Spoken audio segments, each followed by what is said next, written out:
When I was a kid, I used to laugh at stories about how people who win the lottery end up going broke within a few years, until an experience I had that kind of was very akin to why people will go broke after winning the lottery.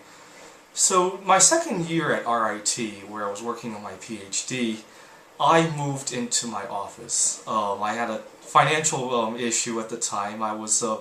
I had just gotten out of a bad relationship where I had sunk a lot of money into, and I didn't have money for to put down a deposit for an apartment. So I thought I would live in my office until I could come up with the money.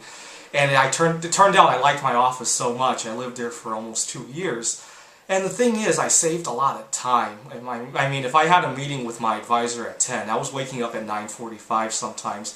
And also sometimes after I was finished with the day, I would be home within 5 minutes, and within 10 minutes I'd be cooking dinner, and everything was just really compact. And so I had this newfound wealth of time, you know. I had so much time on my hands and nothing to do.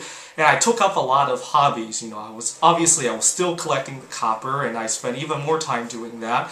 I started collecting antique books, like going to the thrift stores and looking for antique books. And later on I started writing games, and I'm still doing that. The problem is, after I graduated and after I started work, I stopped living in my workplaces, and I started having a commute time, and now all of a sudden I felt a very huge crunch in time, you know, even though my first year at RIT I had just about the same commute time, you know, because I took on so many things when I had the extra time, and now that I no longer had it, I felt a crunch. I still feel that crunch today, even though it's 3 years later, and so I think that's part of the reason why some lottery winners can go broke. It's very easy to go from not having something to having it, but to acclimate the other direction is a lot harder. And I'm very fortunate right now, because I'm living in a place where I could actually walk to my office. It's about an hour's walk away.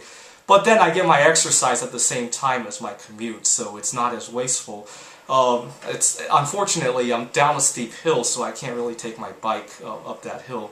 But I'm very fortunate that I pretty much have an effectively zero commute time again, because I'm doing my exercise at the same time. But it taught me an important lesson of why the rich go broke and how to avoid some of these problems.